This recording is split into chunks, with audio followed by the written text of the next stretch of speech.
যেখানে শহরের লোকজন মাথা গোঁজার ঠাঁই খুঁজে পায় না, সেখানে এই ব্যক্তি গাছের ডালে নিজের হাতে গড়ে তুলেছেন এক অদ্ভুত জীবন। ইট পাথরের দালান নয়, পাখির মতো বাসা বেঁধে থাকেন গাছের ডালে। উঁচু গাছের ডালে ছোট্ট একটি ঘর, চারপাশে পাখির ডাক, নিচে ব্যস্ত শহরের কোলাহল। আর এর মাঝেই খুঁজে নিয়েছেন নিজের ঠিকানা, তাও এক দুদিন নয়, গাছেই বাস করছেন গেল 8 বছর ধরে। কিন্তু প্রশ্ন হলো, কি এমন ঘটলো যে পাখিদের মতো তিনি বাস করছেন গাছে?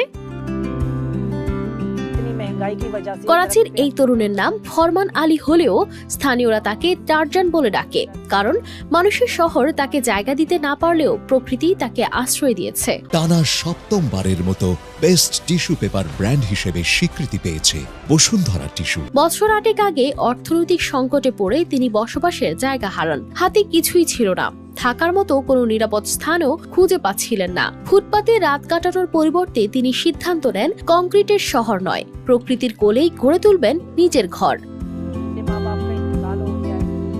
তারপর একটি মজবুত গাছ খুঁজে তাতে বাঁশ, কাঠের টুকরো ও দড়ি দিয়ে ধীরে ধীরে তৈরি করেন নিজের ছোট্ট আশ্রয়। শুধু থাকার জন্যই নয়, নিজে সেটিকে করেছেন বাসযোগ্য। নিজের প্রয়োজনেই লাগিয়েছেন ছোট্ট একটি ওয়াশ বেসিন, ব্যাটারি চালিত লাইটের ব্যবস্থাও করেছেন। দিনের আলোয় পাখিরা তার সঙ্গী, আর চাঁদের আলোয় কেটে যায় রাত। বসন্তের মিষ্টি হাওয়া যেমন আছে, তেমনি আছে কনকনে শীত, ঝড়, বৃষ্টি আর প্রচন্ড গরম। ঝড়ো হাওয়ায় দোল খায় তার ঘর, কখনো কখনো রাতভর টিকে থাকার লড়াই করতে হয়। তবুও তিনি টিকে আছেন, কারণ এই গাছই তাকে দিয়েছে মাথা গোজার ঠাঁই। প্রকৃতি দিয়েছে বেঁচে থাকার শক্তি।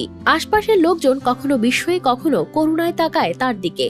কেউ কেউ বলেন তিনি নির্মম বাস্তবতার শিকার, কেউ বলেন তিনি এক ব্যতিক্রমী চরিত্র। তবে ফরমান আলী বিশ্বাস করেন, জীবন মানেই নতুন বাস্তবতার সঙ্গে খাপ খাইয়ে নেওয়া, আর এটাই তার বেঁচে থাকার একমাত্র পথ।